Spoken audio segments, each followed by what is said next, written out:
Want to understand the value of building a personal brand online? Want to know how quickly things can change for you when you do? In this week's episode, I'm speaking to personal branding coach Ash Borland, who shares his tips for cutting through the noise online and positioning yourself to really stand out. Hi there, and welcome to Amplify, the digital marketing entrepreneur podcast. I'm Bob Gentle, and every week I'm joined by amazing people who share what makes their business work. If you're new to the show, then take a second right now to subscribe so you don't miss new episodes, and you can grab some older ones when you're done with this one. Don't forget to join our Facebook community. Just visit amplifyme.fm/insiders and you'll be taken right there. So, welcome along and let's meet Ash. So this week I am delighted to welcome Ash Borland to the podcast. Ash is the host of the Personal Branding 101 podcast. Ash, welcome to the show. Hi Bob, thank you very much for having me. Ash, like everyone else, I would like to start, if you could maybe just tell us a little bit about who you are, where you are, and the kind of work you do. Yeah, of course. I always try my hardest not to spiral off into Pluto with stuff like this, because I like the sound of my own voice, which I've been told is quite good for this, so that's okay. But a little bit about me. So my name is Ash Borland. I host the Personal Branding 101 podcast, and I'm a personal branding coach. So I coach people, usually one-man bands, small, entrepreneurs, consultants, people like that. And I teach them how to kind of embrace their own individuality and then stand out from the crowd online and offline. I think I was very keen to speak to you because I've been following you for a little while and I see a lot of stuff on social media. I spend my whole day on social media and very few people cut through. And actually, you've managed to build your personal brand online around the podcast quite quickly in a very effective way. So I really wanted to look at how intentional was that? And also, where do you want to take it? I think just to hear the story of what you've done and why you've done it and how you've done it. Of course. No, that makes sense. It has been a bit of a whirlwind. It was definitely intentional. So to understand it takes a bit, go back a little bit. So my original background was performing arts. So from a very young age, I was an actor and singer, dancer professionally. And so it makes more sense as to that. So I did that, and then I decided to have a career change and became a financial advisor, funnily enough. That's quite a shift. That's a very big shift. And I became a financial advisor because this is where this whole thing about embracing individuality comes into play, and why it's very intentional and where I want to take it is I just couldn't deal with the stresses of performing, and I left. I was a bit too young for it, and I ran off and became a financial advisor. I wanted to conform and become normal, and I did that for 6 years in the whole kind of property sector and stuff, and then decided to generate business, to leads for my business. I decided to make some videos, and that was about 2.5 years ago now, maybe. And I started making these videos. Just doing very basic information around how to buy a house and how to finance that and all the things involved. And that inner fire was let out for this my original passion was performing and communicating with people. And I was a dance teacher for 10 years, and it all just came out. And I started to realize that I knew a lot about this stuff subconsciously because it was just applying it to a different thing. Which was really weird, even just loads of little things like that. So when I started to learn then more about, because I knew nothing about digital marketing, at all, I knew nothing about it. But when I actually spent time learning about it and understanding it a little bit better, it started to see it as it wasn't actually that difficult. If I could apply proper performing techniques on camera, or for example, how we're talking now with tonality of voice and expression of the way you sound and all of that stuff, and understand also a bit, and have a bit basic understanding of kind of behavioral science and behavioral economics. If you apply those things together, you can make someone see you as one very specific thing. And so for me at the time, it was wanting to be the mortgage guy, the financial guy. But the reason why the Personal Branding 101 podcast really worked was because I had a chat with a good friend of mine who said, if you focus your attention on this, which is obviously what you love to do, and you go all in on that, what do you think you could achieve? And the honest truth was, I didn't think it would go as quickly as it did, but it was all measured. Yeah, it definitely was. I wanted the idea behind it was that if you saw me in the street, you would know what I did. It's this omnipresent strategy. And did I think it was going to work, or did I know it was going to work? No, I didn't know. It's the first time I've said that. Normally I'm like, yes, I didn't know. I had a gut feeling it would. And it's gone quicker and quicker and quicker. And it's been amazing. Now, where I want to take it, it's very much riding me as apart from me riding it. It's definitely like it's gone quicker than I expected. But my overall gain for everything with this is because of my background. I have this saying that I always say to myself, which is conformity stifles creativity. It's a really silly thing. I never really say it, but in my head, it's the way I always see it. And my long-term goal is to be able to show people that, and that the podcast is really the main move of that, is that I'm able to show people that being yourself and not having to be whatever the corporate world wants you to be, or the CEO like that, it is a superpower. And that's my goal, is really the long-term goal, is to try and empower that, because I think it's really common. Not be what you think the world wants you to be, but be who you are. So that's my long-term goal for it. I think for a lot of people, the idea of be yourself superficially, that sounds really easy until you try to do it. And all kinds of gremlins start crawling out, all kinds of insecurities, all sort of anxieties. And I think personal branding sounds very, very easy. But actually, if it's going to be done with integrity, if it's going to be done in genuine alignment with who you are, it actually becomes very difficult. And I think what you were saying earlier about the people who would come to you saying, I have a great personal brand. I think we were talking about this often. Yeah, we were. Yeah, you're right. But actually realizing, well, you don't really. Yeah. What you have is a front. 100%. It's quite a different thing. Very different. I think you hit the nail on the head there. Like, it's really silly, this. I get really good at it now because, and I said this to someone before, it's a never-ending, me and my wife are chatting about this, it's a never-ending journey, generally personal branding, because your brand is evolving and changing, and you are evolving and changing. And my wife is currently pregnant, so my life is massively, one with my business, but my personal life is changing. Things that weren't a big deal to me now are a big deal. My values shift, and I think it's really interesting when like you say, the people who think they have a good personal brand, but really what they've got is a good corporate persona or something. Do you know what I mean? And I think that's something I see all the time, and it's really interesting. Once you see it, you can't unsee it. And I always say to my wife, I'll say, that person has an identity crisis. And she'll say, what do you mean? And I say, well, I promise you it takes one to know one. Like, because that was me. I didn't know who I was. And for four and a bit years, I had to really look deep into who I was. And as you say, it's not easy. Only when you can truly embrace who you are, warts and all, do you then have the success I guess I'm having. Because before then, that was the problem about being an actor. I was amazing at being whatever anyone else had wanted me to be, but it doesn't make you happy.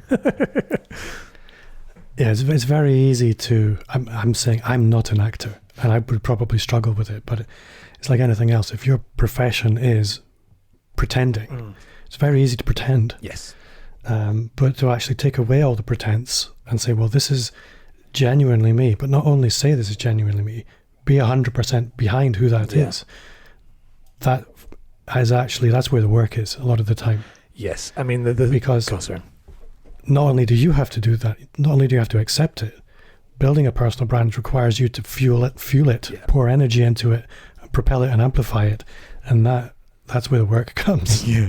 It's never ending. It's very true. I think for me, it was a breaking point, and it was a journey that then set me off. And once I discovered how, it's like anything, I guess, with anyone. Once I discovered how freeing and liberating it was for me, and tiring, but for me, myself, and what it did to my business that I had at the time, that's when people started to reach out and say, can you help me do it? I was like, yes, of course, I'd love to. But I think the hardest obstacle I do come across with clients or potential clients is always not them fully grasping, like as you said right at the beginning, what it is. Personal branding is a buzzword that's thrown around a lot, but to really understand your true personal brand, you have to go quite deep and true to yourself, and instead of what you think everyone wants you to be.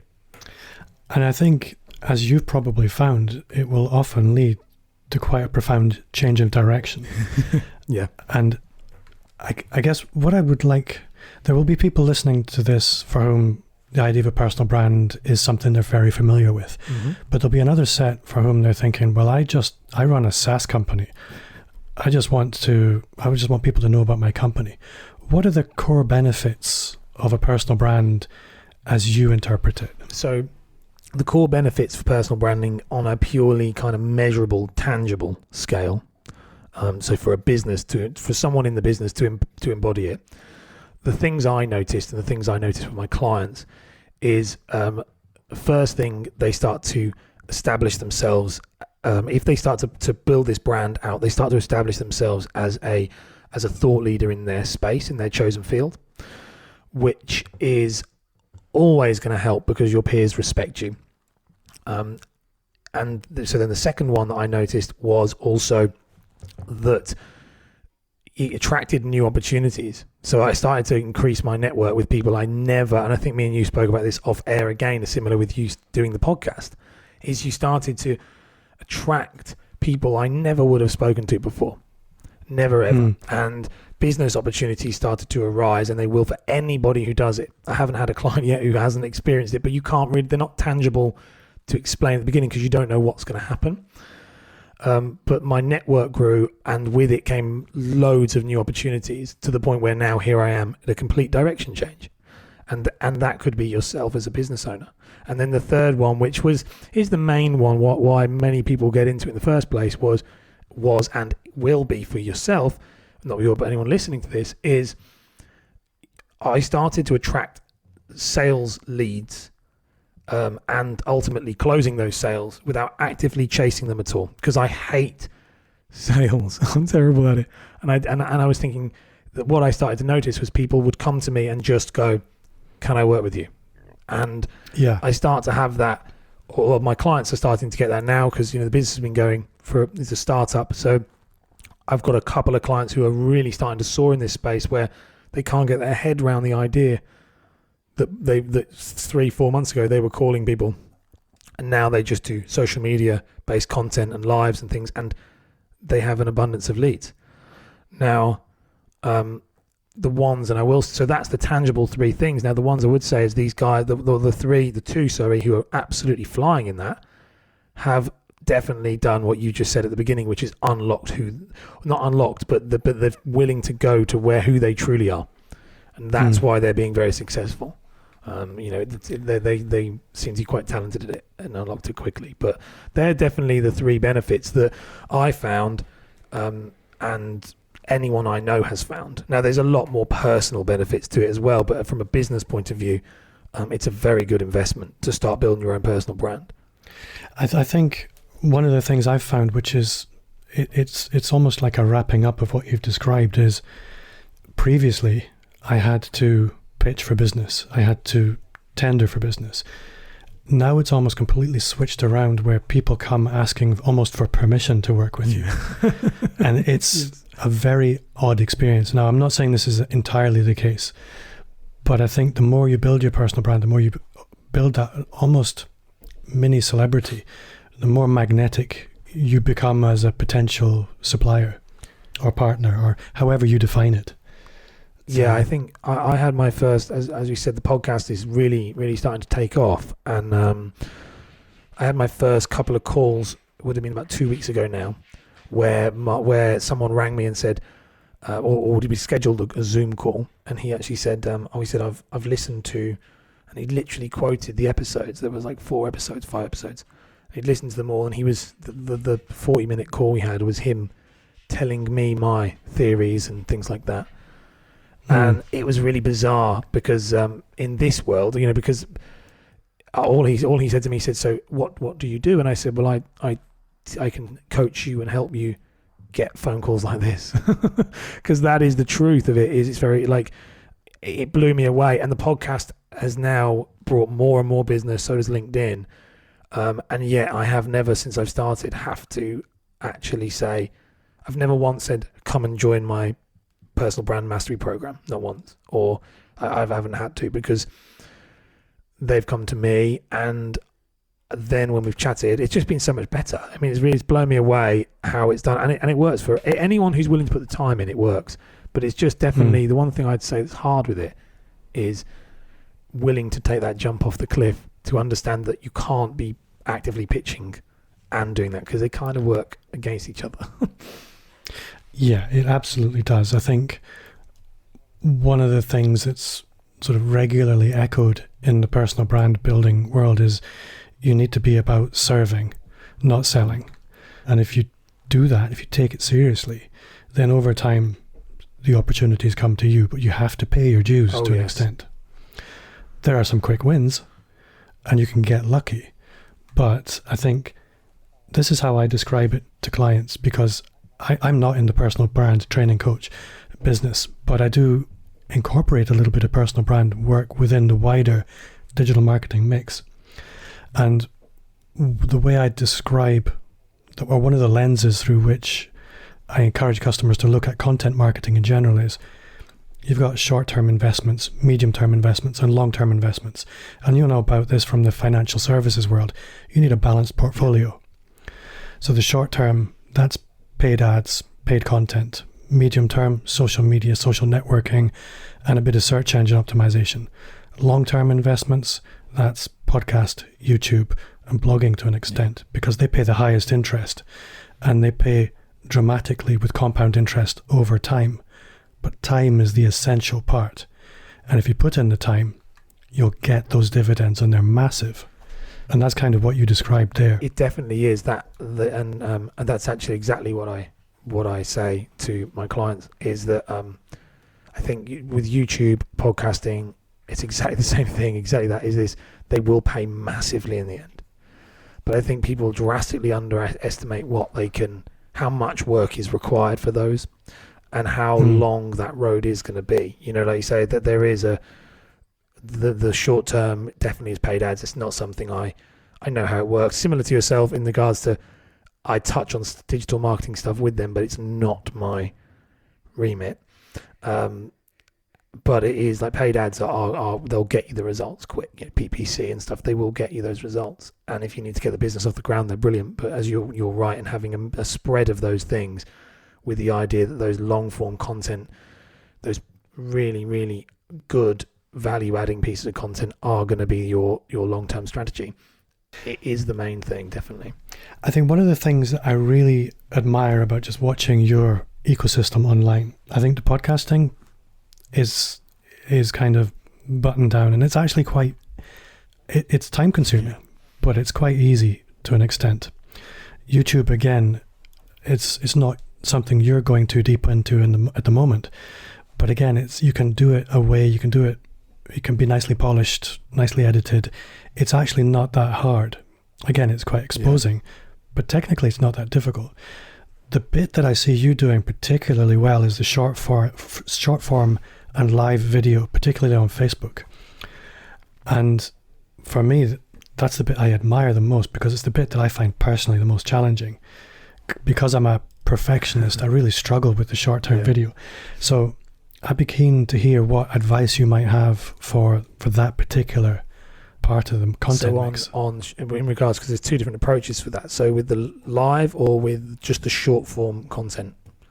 Well, personally, I'm really weak on both, and it's my podcast, so that's what I would like to learn from you. I love it. This is a very controversial point, this. I get slammed on these all the time. But it comes from a place of fact. So for short form, I have a strategy that I do with my clients, and I do it myself. And obviously it's nice that you think that's good, because that's nice to hear. So I believe that you should keep your content, your short form content, below a minute. So this is something something I've started to do, and it's why it's worked. And it's why it's sped up the process. So I create daily single tips. So it's like literally one actionable tip every single day, and I keep it below a minute, 30 seconds if I can. Today, actually, funny enough, was the first day that it wasn't. It was a minute and a half, and I was really upset, which is really annoying, and you'll see why. But I keep it below a minute for a couple of reasons. There's 3 reasons behind it. First one being, genuinely, most people are on social platforms they're cognitively lazy. It's a bit of behavioural economics point of view, but they're cognitively lazy. They don't want to watch a lot of your content. It's something, and which is I try to say to my clients a lot, and I think it's what's helped me establish myself is I'm not precious about my content. So I'm not worried that if you don't watch it or not. It's more about a brand touch point. So it's more about you scroll through your social media feed, whether it's Facebook, LinkedIn, Instagram, Twitter, whichever one it is, and you're seeing my face and you're seeing the word personal branding in some way or another. If the videos are below 1 minute, it allows me to, so that's the first reason. So if you keep below 1 minute, there's a higher chance they might watch it, which is always going to be better than if they don't. But it is the same strategy of just touch points. The second one that I really like about these 1 minutes is you can repurpose that content across multiple. If it's below a minute, you are no longer restricted by the time caps on something like Instagram or TikTok. I mean, TikTok. Do I think TikTok's going to be the next big thing? I don't know. Does it take me? Is it a thing for you currently? But I do use it. I use it because, looking back, and when I started to study more of these influencers and successful people, I hate the word influencers, but successful people online. People who have influence. Yeah, because influencer, the word, has been branded with something else now. But like technically before, I would say people of power and that people have influence over people. And the early adopters, if you look back, the early adopters have always been, they always have a bigger chance. Same with podcasting, same thing. So TikTok, if you can keep your video below a minute and it takes you an extra 5 seconds to post that content onto TikTok, you may as well do it, just in case. So that minute, now I wouldn't make contextually relevant ones, which is why I do these 1 minute videos. But I put it across all of them. And then the other reason why I did it was, say for example, like yourself with YouTube, and I did this myself in the finance space. I used to do like tip videos where I do 7 or 8 minute tips. And it would be really soul destroying to see these people, myself included, you spend an hour and a half recording it, editing it, doing all those lovely things. For the average YouTube video is, a good video is 50% consumed. So yeah, some of your great tips you have at the end of the video will hardly ever see the light of day. So my argument behind it, which is working, but it's funny because the argument always comes from the videographers who say it's not a good idea. Yet the videographers get paid for the more videos and longer they are. That's normally why the argument's there. But the argument is, by splitting that content into more digestible chunks, short form content, throwaway content is what I like to call it. There's a higher chance of your audience consuming all 7 tips, which means there's a higher value proposition, in my opinion. And it works, funnily enough, because I get business off the back of it. So that's my approach for that. And the way I do that is 1 minute, 1 tip. Very simple. And I run a 1 to 31 system. So every beginning of the month, I sit down and I have 1 to 31 and I put in, and they're usually taken from blogs I've written. I put in the tips. That's the first of the month, second of the month, third, I do all the way down to 31. So every morning I wake up and I read my tip and film it. And it's really simple. It takes me 10 minutes. I love it. I absolutely love it. And I love it for so many reasons. The videographers are wrong. And I'll tell you why. That little system there, it doesn't sound like it's high impact from a productivity perspective at all. It's not super time consuming. But I, as a consumer in your ecosystem, see someone that's omnipresent, and that's golden. And knowing that's the workflow that's behind it. It's super replicable. Oh, it's really easy to do. And the other thing with a 1 minute video is if your videos are longer than a minute, you have a problem. And I certainly have a problem. I'm not a trained actor. I can't keep very much in my head. So if I'm going longer than a minute, I know I'm going to need a script. Whereas under a minute, you can probably keep that in your head and just do it in one shot. One thing I would say is a bit of a golden nugget that I use. I use an app called Big View. It's BIGVU. And it is a teleprompter app on my phone. It's amazing. It's sped my process up beyond belief, because I have these tips in a OneNote on a 1:31, and the OneNote is on my phone, and I copy and paste it into Big View, and I do everything in one take, because it's a teleprompter on the screen of so it records the U whilst it scrolls down. And the amazing thing about it is it scrolls next to the lens, so you're actually reading by looking into the lens. It's really clever. And exactly what you say that is, I was making content that, as someone, I enjoyed making content. And when my business first started, I had an abundance of time. So I was like, let's make loads. But what I started to realize was two things. It took off very quick, and I started to not have an abundance of time. And then my clients, who mostly are in financial services, because of my history, I do work with people outside of that, but it's kind of my unchosen niche. They don't have a lot of time. And so I started thinking, well, what method could be that it will take you half an hour and you could do it every day or 3 times a week? And Big View. So I use Big View and an app called Video Leap, and I edit everything on my phone, and it takes me no longer than 20 minutes, and that's with subtitles and everything on there. And when it's only... And for anybody out there watching your content, they probably think that all you do all day is create content, because certainly that's the amount of it that there appears it's every to be. day. It's water on rock. That's the way I like to think about it. It is water on rock. What I found, and it's been interesting to see, and this is what you want for anyone who's listening to this for your own business. This is replicable in any place. It's this infinite versus finite kind of theory that I want you, and I can tell you, I got this from a mutual friend of ours, which is Alex Curtis. He told me, he said, you want people to fear the idea that they would even try to compete with you. And I remember him saying it to me, and I thought, that's really true. And that's my thing is, if and everything I do, I'm a dyslexic guy, I'm very creative, but I run my business and my content strategy like a tight ship. Everything is numbers.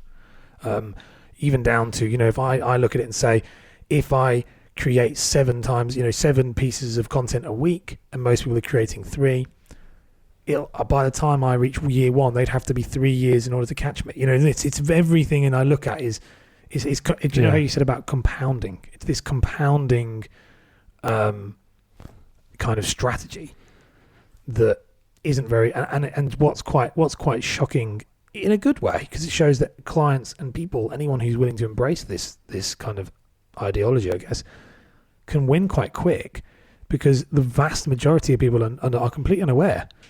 And yet I thought it would take a lot longer, and it's not. And I can't imagine what I could achieve and what anyone who's done it can achieve in, say, 10 years, because in my mind it's a 10-year plan. So it'll be interesting to see, if you constantly show up. And also, so I'm going to ramble on, otherwise I'm going to ramble on about this forever. No, I think you're absolutely right. I think when you consume social media, it's very easy to fool yourself into thinking everybody's doing it. But actually, when you strip away who is consistently creating content, it's a ridiculously small number, and the opportunities are huge for people that are willing to make that personal commitment to showing up, becoming visible, and build their personal brand. It is. So you said right about there the with personal branding space. We said off air, like it blew me away. I was massively fanboying around the personal branding space. I loved it. I was huge because it was one of these things where I was like, and it was funny enough. Again, talking about Alex Curtis, he was helping me when I was a financial advisor, and I remember sitting with him, and we were chatting, and we had a podcast episode talking about my strategy with financial advisors when I was one. And the mic, well, we finished recording, and he said, why are you not doing this? And I was like, well, I don't know enough. And he was like, you know a lot more than 99% of the people who are doing this. He said, I don't understand why you're not doing it. And but it is, like you say, it's a belief thing. But when I started to research the personal branding space, I was blown away that there wasn't. And you said this, I think, off air and maybe on air actually, is that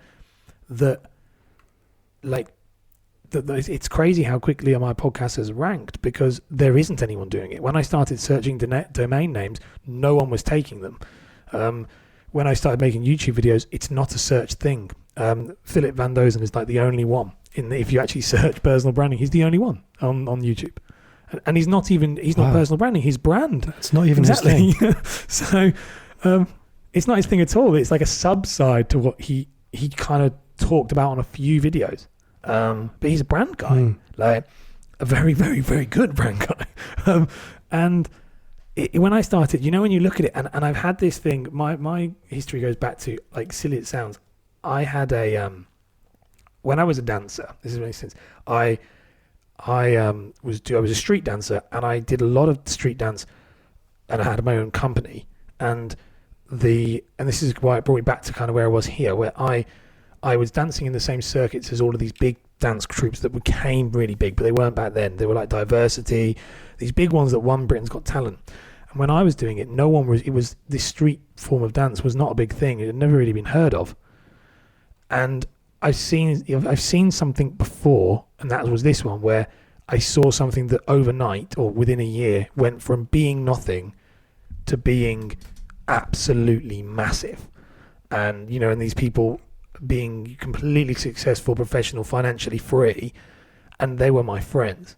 But I didn't commit myself fully to the ideal that I should have when I was maybe 17, 18.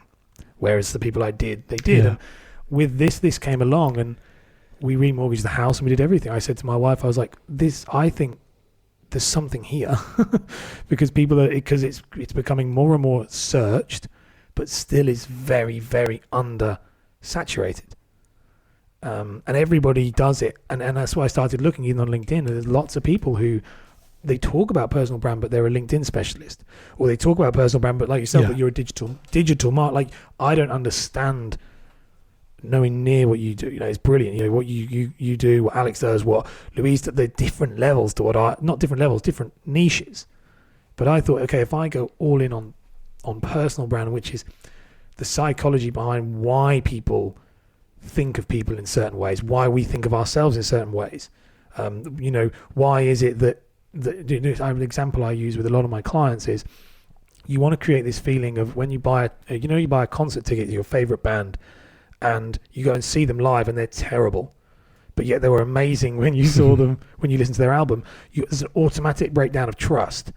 And I was like, what you want to create is this cohesive experience. And this came from my learning, was this cohesive experience is no different with a client with you. If you are everything if your website and your social platforms and your digital identity is what I like to refer it as, if your digital identity and your physical identity match, you're automatically going to be in synergy.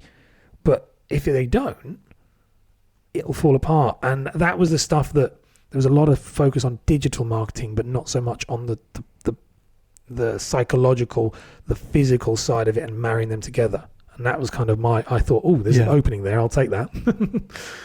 Well, I think you'll do very well with it. And there's another area I still want to talk about, and that is the live content. Sorry, I wrote it down and then I've been sidetracked off. No, I mean, it was a brilliant sidetrack, so I was happy to play there for a bit. Obviously, the short form social content you're nailing, and obviously your acting, performing arts training, maybe the dancing, not so much dancing. But the acting definitely helps. But the live content, I think for most people, that is the pinnacle of the intimidating content. And bizarrely, I think not for everyone. Some people are really happy with live content, but terrible with recorded. And there's probably some interesting psychology going on there. But for me, certainly live content is scarier than short form social. So what advice would you have for anybody looking at live content? How do you prepare for it? How do you execute it? Live content for me has been a funny one back and forth, because when I first started, I did it every day. I definitely overkilled it, because I started getting messages from people saying it's a bit much. It's just abundance. They can't consume it. Go back to the 1 minute thing. However, my hardest thing was trying to frame I'm trying to think words to say. My hardest thing was trying to understand and frame why each thing exists. So not just saying the same thing on a live that I could have said on a podcast that I could have said in a 1 minute video. It was, what specific reason do they have? And for me, and the success I've had with live was not being unapologetically live. So the 1 minute videos allowed me to be very direct and consumable and look like a social media person. The podcast allows me to be more conversational in an educational way. But the lives, and I say for an approach for anybody, lives are very, very good at giving people a exactly what it is, a live show of what's going on. Yeah, I've seen some great lives and I have seen some terrible ones, and it's interesting because what I've noticed with it is, if and I myself, like, I've used things, you can use things like, OBS, or you can use things like StreamYard that will turn your lives into something really, really fancy. But if you go too overboard, and I've seen this a lot with lives where they go too overboard, you may as well have just done a YouTube video, because it's that overproduced. Whereas what I found the best result from lives is to be very raw, very conversational, and be exactly what it says on the tin, live. I think that people like to see that. One thing I noticed with lives, they do really well if you keep them over 10 minutes. So they do well. If you're going to do short content, you may as well just video it. But lives do really well after 10 minutes because people have to come and join in. And the other thing that I've really noticed as well with my live content is keeping it in a group. So that's one, keeping it in a Facebook group. So it's more of a closed community. When there is more of a closed community, people will comment and they'll engage. And whereas I've noticed when I did it on more of an open forum, something like my Facebook profile, for example, they don't, or my Facebook page, they don't engage the same way because people are so worried about what they're saying. They're not really worried about what you're saying. They're more concerned about what they're going to say, if they're going to look silly writing a comment. So keeping it in a safe environment is very good for live, definitely. And then the other thing that I said is really good is you, as the person going live, acknowledge the people who are watching. That's something I've really noticed myself. It really helps, one, boost that engagement, which is always going to help you with with the algorithms and things like that. But two, create this sense of community, because it's lovely watching when you're watching someone live and they say your name. It's a really nice feeling. So it's always thinking about how are you, going right back to what you said at the beginning, of how do you serve your audience, your community, your clients, your customers, whoever it is that you're communicating with. It's making them feel good, making them have a good experience. And if you're just on there talking about you, which is the one of the common things I see go wrong with lives, is a lot of people get on there and just talk. And they don't engage with their clients, they don't engage with their people. It can cause some problems. So one of the anxieties that I would have, I've got a million, but don't worry, so do I. They're turning up, and obviously you're there for something like a Q&A and nobody's got any questions. You need to prepare, I'm not guessing, I know. I've never done it. You need to prepare content assuming there's going to be nobody there. Yes. How much content do you prepare for that situation? So I prepare, it goes back to the water on rock thing. When you do a Q&A, if you've never done a Q&A before, or you've never launched this live Q&As are a brilliant thing, but you've always got to be prepared for the idea that no one is going to ask questions. Because unless you've started to build it as a habit, as long as when it starts to become a routine that you're doing a Q&A every week, you will get questions. But if you just do it out of the blue, you probably won't, or you might get one or two. I always prepare 3 questions. So I always have 3 questions that, and I know that other people who've done this, get 3 questions that you either have prepared or that you can give to a friend or family member to ask. That's fine as well. I've done that for multiple friends and family members who are in this space of trying to build their own thing, where they'll ask questions on a Instagram post that they're going to talk about live, I always ask a question. But if not, I would prepare 3. And I'd always have 3. I'd have 3 in the bag that are always good in any environment. Do you know what I mean? Like, so for personal branding, there's going to be 3 that always come up. What is a personal brand? It's always the main one. What social media platform should I be on? And what should I talk about? I get that. They're the 3 that always come up in any Q&A that I've ever done without fail. So I know the answers to those. So with a Q&A, I will say, if you know that you potentially have got this fear that no one's going to ask, you can say, I've had these questions that have been asked to me, and I'm going to talk about them first, and then the floor is open if you want any. That way, then you can shut that live down if it doesn't. But eventually, if you do it enough, if you do 3 or 4 of those, people will start to comment, and they will start to ask those questions because they are curious. I've got one of my clients who runs a very, very successful Facebook group, and he's got about 500. The engagement now he has is incredible. It's a new homes group, so he runs it for people who are looking to buy a new home, as in like new builds. Yeah. And he does incredibly well with it, and he's doing his first live on the 29th. And he's just like everyone else, he's bricking it. I get messages from him literally yesterday going, what am I going to do? What am I going to... But I think the fear is definitely is bigger than the actual reality of it.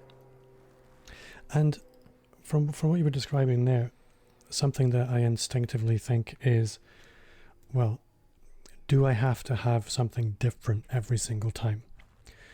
From what you were saying there is actually possibly not. No. Yeah, I wouldn't. So it's one of those funny ones. I say this to people a lot. We're reinventing the wheel a lot of the time. The thing I love about video and audio content is me and you, Bob, could say the same things, but it's going to be different because our delivery is different. And that is something I love about it. That's the first thing I say with people is that, you don't need to keep trying to find new exciting ways to change, say something that someone else hasn't said. Say it the same. And if the question that you get asked is repetitive, talk about it again. So my core things I always talk about is engagement. I always talk about how you should engage with other people's content, that you shouldn't be what I call a selfish poster, which is, you should be engaging with people in your news feeds, because if you have the audacity to want someone to engage with yours, you should be engaging with theirs. And if people watch my tips, my lives, my podcast, I speak about that point at least once a week. And because it's the point. And I think you don't need to keep redoing it, because a couple of things is a lot of the time don't learn something straight away. It blows me away how much people, I'm the same. It's like 20% of something or something you retain. So you don't need to always, as long as if you've got 3, 4, maybe 5 really powerful messages, and the best, obviously, if you have like 10 core strong things you're going to talk about with a live video, you could cycle those. So if you did one, so something I like to work, I've got a little bit of paper in front of me now, but something I would say with a client would be do 12. Let's do 12. That's a quarter. I love to work in quarters, by the way. That's 1 quarter. I would recycle that every quarter, because by the time you get to Q2, the first live, if you want it really structured, the first live, they would have your audience will have either forgotten, they've been new, because you're bringing on new people all the time. So they're either going to have forgotten what you said, they're new, or they're going to re-listen to it and learn something new. That's something that's really powerful. I've tried to relate this to my clients where I say, have you ever watched The Matrix? It takes you 10 times to understand what The Matrix is about, because every time you watch it, there's a different thing happening. And you're like, oh. And I think that's the same with live content. I think alongside that, you can say the same thing to 3 people, and they'll all take something different from it. Oh, yeah. I mean, it blows me away, like going back to the psychology of stuff, and this idea of the consuming of content. People read what they read or hear or listen or see what they want to see. It blows me away when I get a post that gets a lot of engagement on LinkedIn, And a lot of usually when something has a lot of engagement, there's going to be a mixed reviews.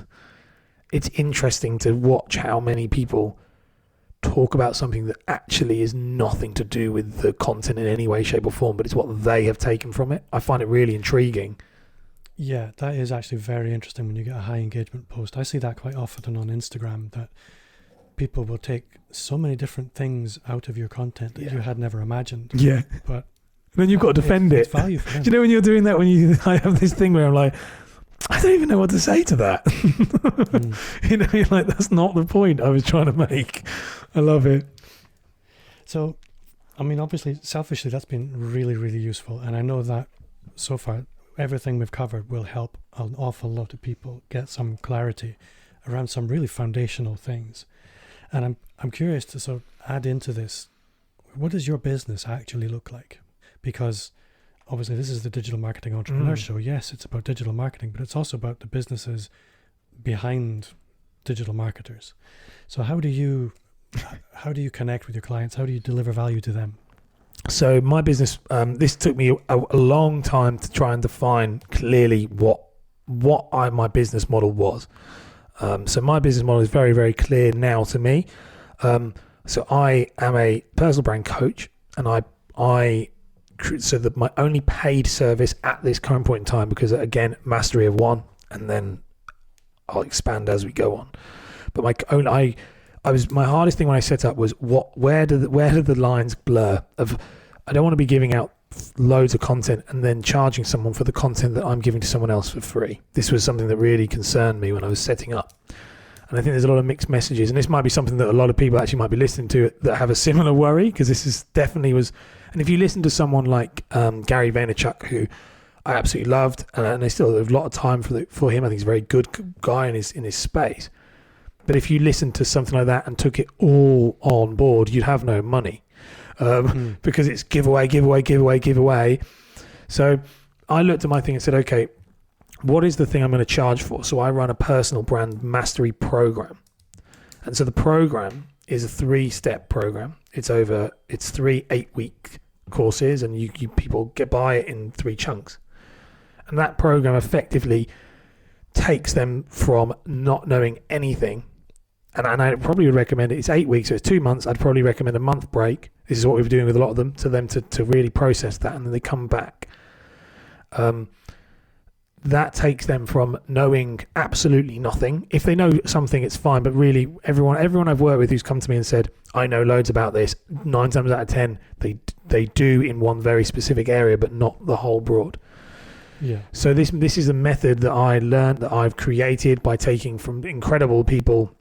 I've curated, so not created, because it is created, but like any course, isn't it? I've curated from great minds and added my own acting techniques into that, everything, to create this program, which is called Personal Brand Mastery, which allows me to, and I'm having massive success with my clients off the back of it. But what that really allowed me to do is that's an actionable, tangible product. Whereas everything else is free. So that allowed me then to say, look, if you want to, my podcast, I teach everything in my podcast, that not everything that's in the program, but I teach more, like what we're talking about now, just things that we're talking about. There's this 1 to 31, that is in the program. Everything that I talk about is in the program, but how it applies and when it applies.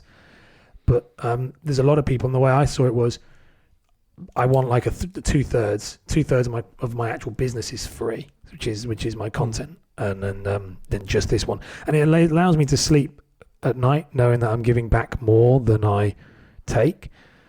And it really has helped me understand when someone contacts me, that is what I offer. So I don't offer, and I was looking at your website actually earlier, and it's, as it goes and builds, I would like to branch into, not into digital marketing of any kind, but into more, okay, now we have this different service here and this different service there. But right now my money is purely made by public speaking.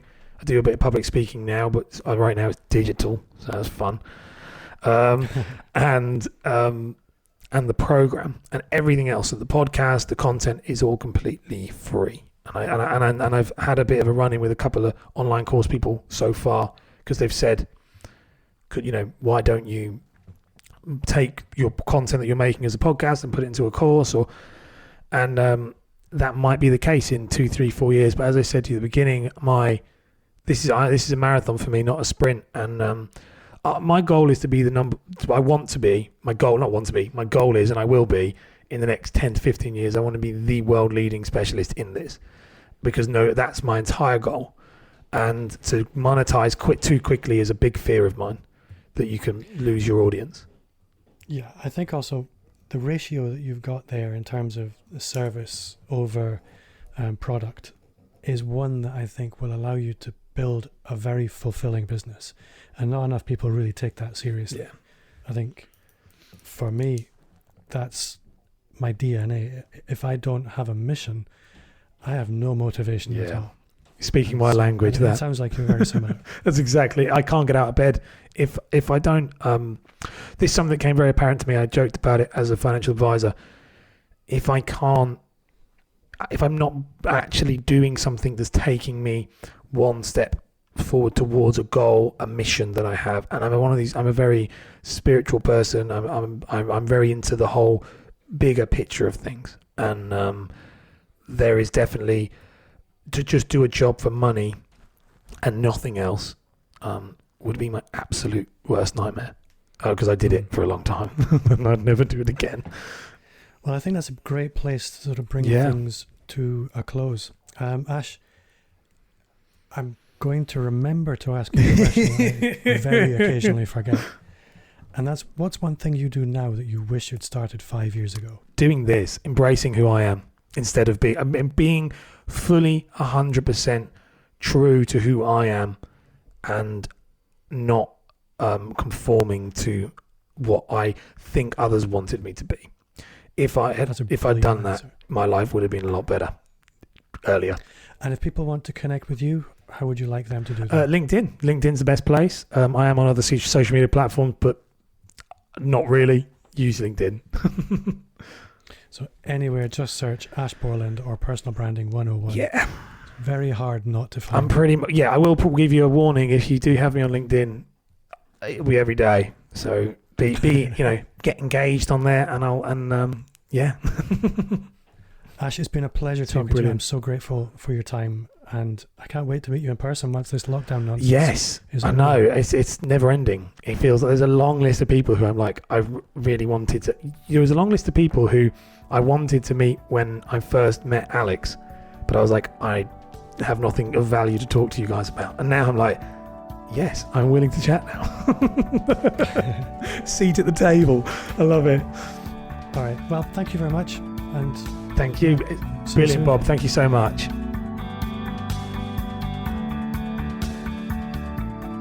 Like they always say, the best time to plant a tree was 20 years ago.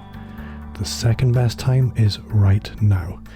Building your personal brand and becoming known in your space can actually go quickly, but it takes consistent action, and becoming used to living on the edge of your comfort zone has to be something that you become accustomed to. If it was easy, then everyone would do it, but that doesn't mean it's rocket science. And the more time you spend on the edge of your comfort zone, the more that zone expands. Before I go, just a quick reminder to subscribe, and if you haven't already, then join our Facebook group.